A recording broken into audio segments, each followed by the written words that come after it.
ఓం గురుభ్యో నమః. ఓం మహాగణపతియే నమః. ఓం శ్రీమాత్రే నమః. ప్రేక్షక మిత్రులకు నమస్కారాలు. నేను మీ స్వామి త్రిపురానందనాథ. ఈ సంవత్సరం సెప్టెంబర్ 7వ తేదీన చంద్రగ్రహణం ఏర్పడుతుంది. ఈ గ్రహణం రోజునాడు, గ్రహణం మరుసటి రోజునాడు మనం చేయవలసినటువంటి కార్యక్రమాలు ఏమిటి అన్నది ఒకసారి తెలుసుకుందాం.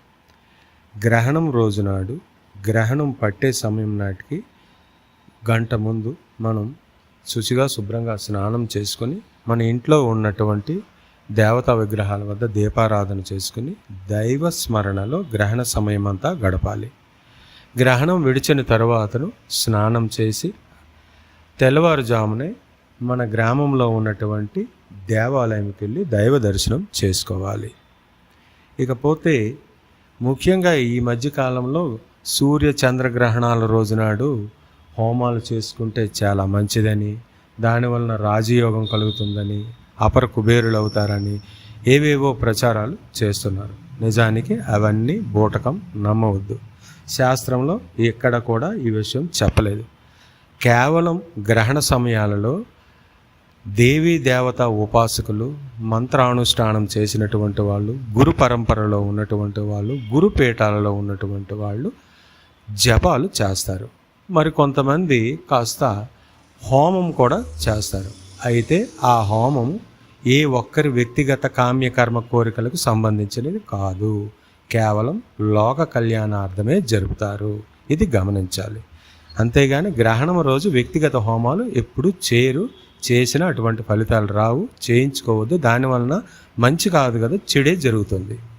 ఇకపోతే గ్రహణ అనంతరం మరుసటి రోజునాడు మీరు మీ సమీపంలో ఉన్నటువంటి పంతులను కానీ, గుడి పూజారులను కానీ, అర్చకులను కానీ, పురోహితులను కానీ సంప్రదించి మీ జాతకరీత్యా మీ నామ నక్షత్రాలను బట్టి ఈ గ్రహణం ఎంత ప్రభావం చూపుతుందో అన్నది తెలుసుకుని వారి సూచనల మేరకు వాళ్ళు చెప్పినటువంటి పరిహారాలను ఆచరించండి.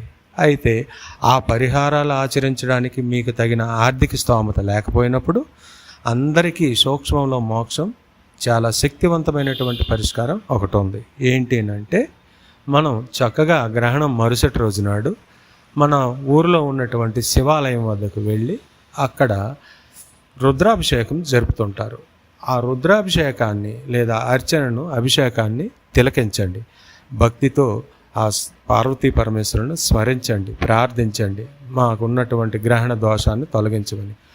అక్కడ అర్చక స్వాములు ఇచ్చినటువంటి తీర్థ ప్రసాదాలను స్వీకరించండి. తప్పకుండా ఆ పార్వతీ పరమేశ్వరులు మీకు కరుణించి ఆ గ్రహణ ప్రభావాన్ని తొలగిస్తారు. అంతేగాని గ్రహణం రోజునాడు కానీ, గ్రహణం మరుసటి రోజునాడు కానీ ఈ హోమాలు అన్నటువంటి వాటి వైపుకు వెళ్ళవద్దు. ఇది ఈ మధ్యకాలంలో చాలా వ్యసనంగాను, వ్యాపారంగాను చాలామంది మార్చేశారు. దయవుంచి విఘ్నులైనటువంటి ప్రేక్షకులందరూ కూడా ఇది గమనించగలరు. నమస్కారం. ఓం శ్రీమాత్రే నమః.